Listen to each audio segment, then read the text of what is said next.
Hello everyone. आज हम लोग जियोमॉर्फोलॉजी के एक और इंटरेस्टिंग कॉन्सेप्ट के बारे में समझेंगे। Sea floor spreading. ये आया था कॉन्टिनेंटल ड्रिफ्ट थ्योरी के बाद। तो आज हम इसको डिटेल में समझेंगे कि ये सी फ्लोर स्प्रेडिंग है क्या, इसके क्या कॉन्सेप्ट्स हैं और क्या फाइंडिंग्स हैं। लेकिन उससे पहले हमें दो चीज़ों को समझने की ज़रूरत है। एक है कन्वेक्शन करंट थ्योरी और दूसरी चीज़ है पेलियोमैग्नेटिज्म। तो सबसे पहले हम देखेंगे कन्वेक्शन करंट थ्योरी के बारे में। इस थ्योरी को दिया था आर्थर होम्स ने इन 1930s। इसमें क्या हम देखते हैं कि जो हमारे अर्थ के अंदर जो इंटरनल स्ट्रक्चर है, उसमें जो मेंटल है, उसमें हीट और प्रेशर और मेल्टिंग की वजह से काफ़ी टेम्परेचर, हाई टेम्परेचर होता है जो बाहर निकलने की कोशिश करता है। There is a huge variation in the temperature.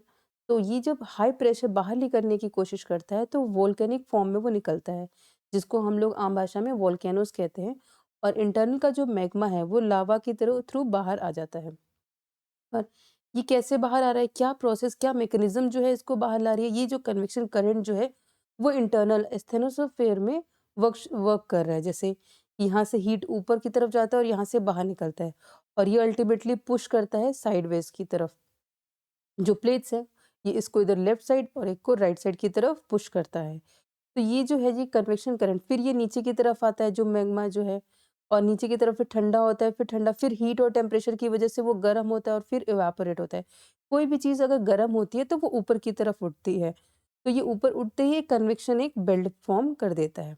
तो ये कन्वेक्शन थ्योरी जो अर्थ के अंदर इंटरनली मेंटल में हो रहा है, इस चीज़ को फाइंड किया था आर्थर होम्स में। और ये आगे चल के हमें और हेल्पफुल रहता है बाकी स्टडीज़ में, ये थ्योरीज़। अब ये तो हमने समझ लिया कि ये कन्वेक्शन बेल्ट अंदरूनी चल रहा है। उसके बाद हम एक और कॉन्सेप्ट को पढ़ते हैं, पेलियोमैग्नेटिज्म। पेलियोमैग्नेटिज्म क्या होता है, एक स्टडी होता है जिसमें हम अर्थ की मैग्नेटिक प्रॉपर्टीज के बारे में समझते हैं। जैसे कि magnetic studies world war second के दौरान जब कंट्रीज इधर से उधर जा रही थी सी के थ्रू, तो साइंटिस्टों ने सोचा कि हम ओशंस को क्यों ना स्टडी करें। तो उन्हें जब लगा कि ओशन जो है काफ़ी पुराना होगा, उन्होंने ये समझा था कि ओशन जो है हमारा काफ़ी पुराना होगा कंपेयर टू कॉन्टिनेंट।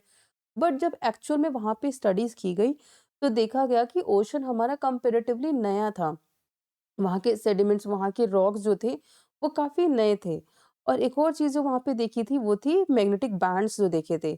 एक के बाद पैरेलल बैंड्स थे और सिमेट्रिकल फॉर्म में थे। जैसे कि आप एग्ज़ाम्पल देखोगे इस फिगर में, कि मान लीजिए ये जो बैंड बना है अभी से लेके 2000 साल पहले बना हुआ है। तो यहाँ पे एक स्पेसिफिक पोलैरिटी इसमें और कैरेक्टरिस्टिक इसमें डिफाइन हो जाती है। हर रॉक्स जो जिस टाइम पे जो रॉक्स लावा निकलते हैं, तो उस टाइम के कैरेक्टरिस्टिक फीचर्स उसमें इनबिल्ट, और वहाँ की पोलैरिटी वो उसमें मेंशन हो जाती है।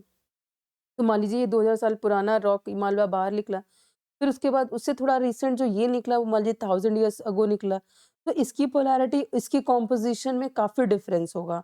मान लीजिए यहाँ पे पहले नॉर्थ और साउथ था, तो यूजुअली क्या होता है, हमारे अर्थ में जो पोल्स जो है रिवर्स होते रहते हैं। ऑल्टर इसी जिसी वजह से जिसकी वजह से ये ऑल्टरनेटिव बैंड्स क्रिएट हो रहे हैं। और अब देखो कि दोनों तरफ सेम तरीके के बैंड्स क्रिएट हो रहे हैं, जो राइट साइड में भी और लेफ्ट साइड में भी। तो ये चीज़ फिनोमेना ऑब्जर्व किया गया जियोग्राफर्स द्वारा। ये चीज़ उन्होंने सोचा कि ये अल्टरनेटिव बैंड्स क्यों हो रहे हैं, और ये जो है जो रॉक्स जो है वो जो दूर जा रही है वो ज़्यादा पुरानी है कंपेयर टू दिस क्लोजर जो मिड में है। तो ये चीज़ पॉन्डर करती थी, साइंटिस्ट को जानना चाहते थे कि यार ये ऐसे कैसे हो रहा है, ये मैग्नेटिक रिवर्सल कैसे हो रहा है पोलैरिटी का। इधर एक टाइम पे नॉर्थ और साउथ दिखाता है, फिर दूसरे बैंड में दिखाता है कि ये वाला पोर्शन साउथ है और ये वाला पोर्शन नॉर्थ पोल है। तो ये जो अल्टरनेटिव बैंड्स क्रिएट हो गए, तो इसने भी हेल्प किया साइंटिस्ट को और सोचने में कि ऐसी क्या चीज़ें रही होंगी कि हमारे ये ऐसे बैंड्स क्रिएट हो रहे हैं, सिमेट्रिकल बैंड्स क्रिएट हो रहे हैं, और मैग्नेटिक फील्ड क्यों चेंज हो रहे हैं। तो अब इन तीन दोनों चीज़ों के बेसिस पे एक हमने देखा कन्वेक्शन करंट जो अंदरूनी चल रहा है, और जो ये मैग्नेटिक पोलैरिटी जो रिवर्सल ऑफ पोलैरिटी हम देख रहे हैं, इन दोनों को बेसिस बना के 1960s में हैरी हेस ने किया अपना सी फ्लोर स्प्रेडिंग थ्योरी दी थी। इन्होंने कहा कि ये फिनोमेना जो है मिड ओशन रिजेस में होता है, मतलब ओशन के बीच में, जहाँ पे 2 कॉन्टिनेंट्स, 2 प्लेट्स आपस में मिल रहे हों, उसके बीच में क्या है, अंदर की जो हीट और टेम्परेचर और प्रेशर वो है, वो बाहर की तरफ निकलती है, और वोल्केनिक एक्टिविटी वहाँ पे होती है, जिसकी वजह से नए-नए लावास और न्यू मैग्मा फॉर्मेशन होता है। जैसे आप यहाँ पे देखोगे इस फिगर में यहाँ अंदर से जो मैग्मा आ रहा है और वो बाहर होके सॉलिडिफाई हो रहा है, नया ओशनिक क्रस्ट वो फॉर्म कर रहा है। कंपेयर टू अगर आप दिस साइड जाओगे तो जो पहले के ओशनिक क्रस्ट होंगे वो पुराने होंगे, ये जो होगा फ्रेश और नया होगा। तो ये बात सी फ्लोर स्प्रेडिंग में बताई हैरी हेस ने। बेसिस ऑफ उनकी थ्योरी क्या था कि age of the rocks has not been same throughout history, मतलब अगर हम डिफरेंट स्टेजेस और डिफरेंट एजेस को अगर स्टडी करते हैं तो जो रॉक के एजेस थे वो डिफरेंट थे ओशंस में, और वो कंपेरेटिवली नए थे। मान लीजिए यहाँ पे वो क्लोज थे, यहाँ पे जो क्रस्ट फॉर्म हुआ वो नया है, वो मान लीजिए 100 साल पुराना होगा, पर यहाँ पे जो क्रस्ट होगा वो 1000 साल पुराना दिखा रहा था। जिसकी वजह से उन्होंने सोचा कि कुछ तो है जो नए फॉर्म को अंदरूनी साइकिल जो है ऐसी चल रही है कि मान लीजिए ओशन के बीच में नए-नए क्रस्ट की फॉर्मेशन हो रही है ओशनिक क्रस्ट में। फिर हैरी हेस ने बताया कि ये जो सी है, जो जैसे अंदर से अगर मैग्मा लावा आ रहा है तो वो इस तरफ जो क्रस्ट है उसको पुश करेगा, एक क्रस्ट को राइट की तरफ और दूसरी प्लेट को राइट लेफ्ट की तरफ, और अंदर से नए क्रस्ट का फॉर्मेशन होगा। ये उन्होंने बोला एक जियोलॉजिकल प्रोसेस है जो मिड ओशनिक रिज में, मतलब समुद्र के बीचों बीच एक रिज मतलब छोटी सी माउंटेन्स फॉर्म होती हैं और जहाँ पे डाइवर्जेंट बाउंड्रीज होती हैं, मतलब कि दो बाउंड्रीज वहां पे ब्रेक हो रही है और अलग अलग दूसरी दिशाओं में जा रही हैं। तो इस वजह से क्या है, समुद्र जो है हमारा वो स्प्रेड हो रहा है। अंदर और ओशंस क्रिएट हो रहा है, नया फ्लोर क्रिएट हो रहा है, जिसकी वजह से ओशन जो है हमारा स्प्रेड हो रहा है, और उससे क्या है कि नए-नए मटेरियल अंदर से आ रहे हैं। तो ये कॉन्सेप्ट दिया था हैरी हेस ने। अब ये हम यहाँ पे इस इमेज में भी देख सकते हैं कि ये कैसे फॉर्म हो रहे हैं। अंदर से क्या है, अंदर से राइजिंग माग्मा है। आप देखो ये वोल्केनिक एक्टिविटी के थ्रू माग्मा आ रहा है, तो ये एक तरफ तो क्या वोल्केनिक चेन्स बना रहे हैं, और दूसरी तरफ अगर वो उसको पुश कर रहा है तो ये नीचे जाके सबडक्ट भी होगा। आप यहाँ पे अगर देखोगे एक तरफ कॉन्टिनेंट है, ये ओशनिक प्लेट है, और यहाँ पे मैग्मा के थ्रू वो निकल रहा है, लावास बाहर आ रहे हैं, है ना? तो ये इसको इधर पुश कर रहे हैं और ये जो है, ये प्लेट जो है नीचे की तरफ सबडक्ट हो रही है। तो ऐसे एक साइकिल जा रहा है। फिर ये मेल्ट होता है, नीचे से मेल्ट होकर ठंडा होता है, फिर अंदर की गर्माहट से ये फिर ऊपर उठता है। तो इसको क्या करें, कंटिन्यूअस ये साइकिल चल रहा है। और यहाँ पे formation and destruction of this oceanic crust is taking place. अब इसी में आप देखोगे कन्वर्जन जहाँ पे बाउंड्रीज होती है, मान लीजिए यहाँ से कॉन्टिनेंट आ रहा है, यहाँ पे एक तरफ से ओशनिक प्लेट आ रही है, तो यहाँ पे क्या है, ट्रेंचेस फॉर्म होती हैं। अगर दोनों डाइवर्ज हो रही है, मान लीजिए दोनों ओशन है, अगर ये पूरा ओशन फ्लोर है और इसके बीच में से मैग्मा निकल रहा है, तो यहाँ पे क्या है, डाइवर्जेंट बाउंड्रीज और ओशनिक रिज फॉर्मेशन होता है। एक और फॉर्म होता है ट्रेंच, मतलब मान लीजिए एक ओशनिक फ्लोर और दूसरी ओशनिक फ्लोर आपस में मिल रही हैं, तो ये एक फ्लोर जो है अंदर की तरफ सबडक्ट हो जाएगी, और यहाँ पे क्या है, हमारा ट्रेंच फॉर्मेशन है with in the oceanic crust. तो ये फॉर्मेशन टेक प्लेस करता है, अभी कंटिन्यूस प्रोसेस चलता रहता है। इसी को बेसिस बना के हमने ये देखा कि कहीं पे सी फ्लोर बन रहा है, कहीं पे सबडक्ट हो रहा है। तो ये कंटिन्यूअस प्रोसेस हमारा internal structure of the earth mental में ये चलता रहता है। अब हम देखेंगे कि उसका हमारे एविडेंसेस क्या हैं जो सपोर्ट करते हैं ये हमारे थ्योरी को, सी फ्लोर थ्योरी को। पहला तो हमने देखा था कि मोल्टन मटेरियल, जो मटेरियल यहाँ पे पाए गए, मान लीजिए ये जो मटेरियल यहाँ पे निकल रहा है वो कंपेरेटिवली नया था compare to the material far from the trench.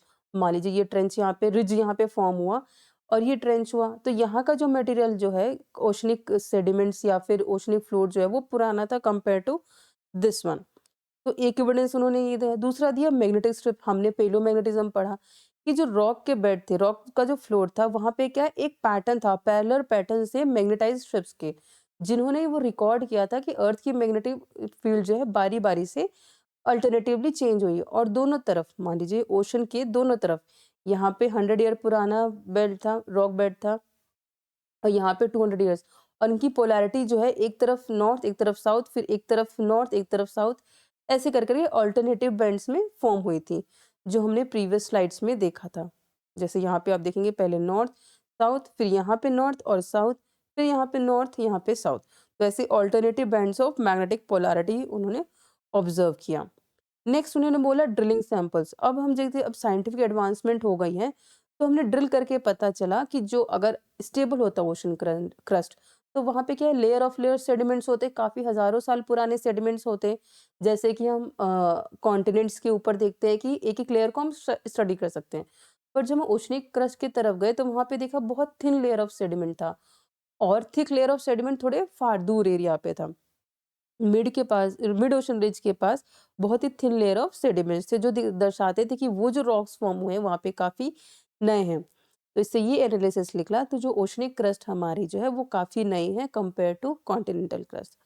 अब दूसरा था, उन्होंने बोला subduction, the process through which a portion of the ocean bottom sinks back. Subduct होना मतलब कि ये चीज़ देखिए, एक तरफ ये जो प्लेट, जो यहाँ से ये पोर्शन है अर्थ का, हमारा लिथोस्फीयर का पोर्शन है, वो नीचे जाके सबडक्ट हो रहा है और ये फिर काफ़ी हीट और प्रेशर में जाके वो मेल्ट हो रहा है और पार्ट ऑफ कन्वेक्शन करंट बन जा रहा है।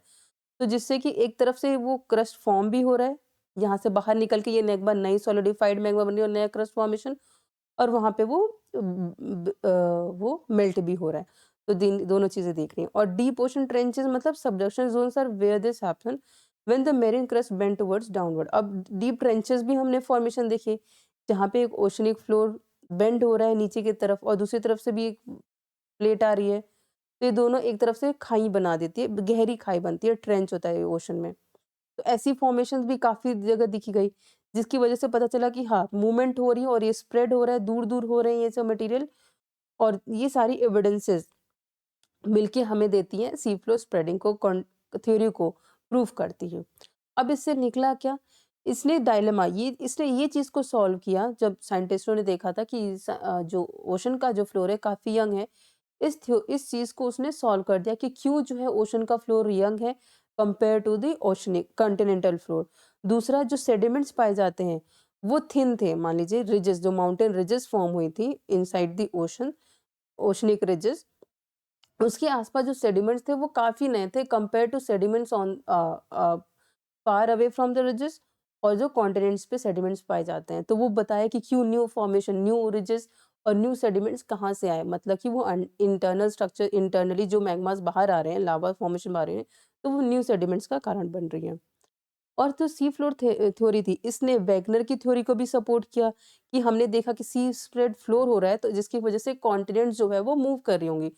तो सी फ्लो स्प्रेडिंग ने हमारे वेगनर को थ्योरी को भी काफ़ी हद तक सपोर्ट दिया, और साथ ही साथ इसने हेल्प किया ताकि हम आगे की और थ्योरीज को डेवलप कर गए, इसी के बेसिस पे कन्वेक्शन करंट थ्योरी, सी फ्लो स्प्रेडिंग थ्योरी को स्टडी करते हुए, पैलियोमैग्नेटिज्म को स्टडी करते हुए, सारी क्यूमुलेटिव थ्योरीज को लेके ही हमारी नेक्स्ट जो मेजर थ्योरी जो बनी थी वो प्लेट टेक्टोनिक्स थ्योरी बनी, और वो आज तक की सबसे सही थ्योरी मानी जाती है ओशन और कॉन्टिनेंट्स के डिस्ट्रीब्यूशन और उनके एग्जिस्टेंस के बारे में, क्यों ये ऐसे हैं और इनका फॉर्मेशन कैसा हुआ। तो होपफुली आपको सी फ्लोर स्प्रेडिंग और उससे रिलेटेड कॉन्सेप्ट्स के बारे में क्लैरिटी हो गई होगी। Thank you and have a good day.